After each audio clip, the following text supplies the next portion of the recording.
ये कहानी है एक ऐसे शख्स की जिसने लोगों को हंसना सिखाया।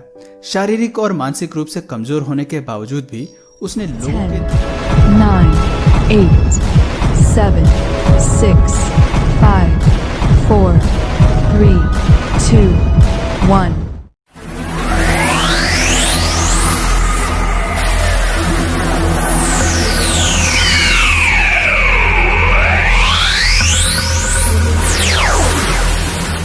जगह बनाई और जिसने दुनिया को ये सिखाया कि खुश रहने के लिए और कामयाबी के लिए शरीर का स्वास्थ्य होने से अधिक जरूरी है हमारे मन का स्वस्थ और खुश रहना। शिल्तजी शिल्तजी का जन्म 10 सितंबर 1890 में अमेरिका के ब्रॉक्स में हुआ।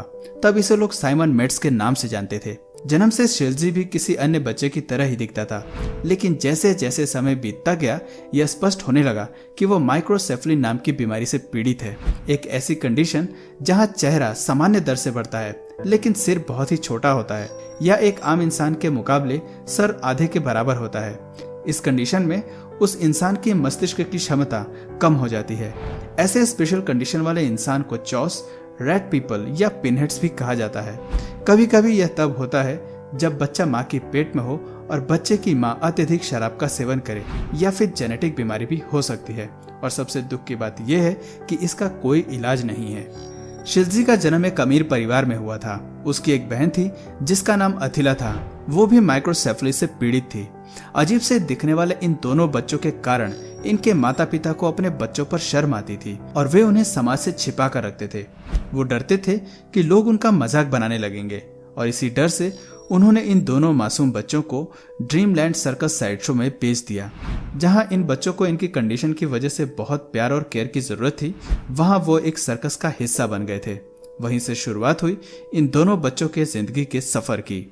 शिल्तजी एक युवा होते हुए भी उसका दिमाग एक 3 साल के छोटे बच्चे जैसा था। वह सिर्फ छोटे छोटे शब्दों को आपस में जोड़कर ही बोल पाता था। सर्कस में साइड शो के दौरान वह हमेशा एक लड़की के कपड़े पहनता था और उन्हीं कपड़ों में अपना प्रदर्शन करता और अपनी मासूम हरकतों से लोगों को हंसाता था।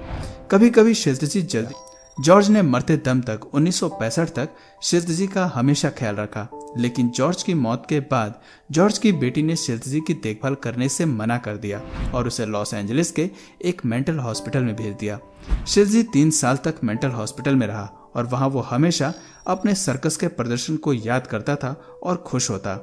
मेंटल हॉस्पिटल में सही से केयर न होने की वजह से वहां धीरे धीरे उसकी तबीयत खराब होने लगी थी। इसलिए उसके एक जान पहचान वाले सर्कस के जादूगर दोस्त ने मेंटल हॉस्पिटल से गुजारिश की कि उसे शिल्तजी का ख्याल रखने के लिए उसे आधिकारिक रूप से सौंप दिया जाए, और सौभाग्य से अस्पताल वालों ने उसके दोस्त की बात मान ली और शिल्तजी को उस जादूगर दोस्त को सौंप दिया। बाद में शिल्तजी ने डॉप्त्रिच नामक सर्कस के साथ काम करना शुरू कर दिया।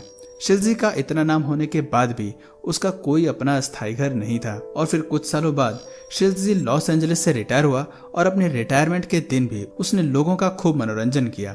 शिल्तजी अपने आसपास के लोगों के लिए हमेशा प्यारा और मासूम था। शिल्तजी की माइक्रो सामना करना पड़ता था और फिर 1971 में 70 साल की उम्र में वो इस दुनिया को अलविदा कहकर चला गया। शिल्तजी के इस दुनिया से जाने के बाद उसे किसी अनजान कब्र के नीचे दफना दिया गया, परंतु 2007 में शिल्तजी के एक प्रशंसक ने कहा कि शिल्तजी को एक रिस्पेक्टेड पत्थर के नीचे दफनाया जाना चाहिए ताकि लोग उसे हमेशा याद रख सकें। दोस्तों, शिल्तजी शारीरिक रूप से अधिक सक्षम भले ही न हो, परंतु कमजोर बिल्कुल नहीं था। माता पिता की शरण में न रहते हुए भी उसने कभी हार नहीं मानी और दुनिया को हंसाते हुए वो अपनी एक अलग छाप छोड़ गया। दोस्तों, ऐसे इंसान के लिए एक लाइक तो जरूर बनता है, और अगर आपको ये सच्ची कहानी पसंद आई तो प्लीज इस वीडियो को अपने फ्रेंड्स और फैमिली में भी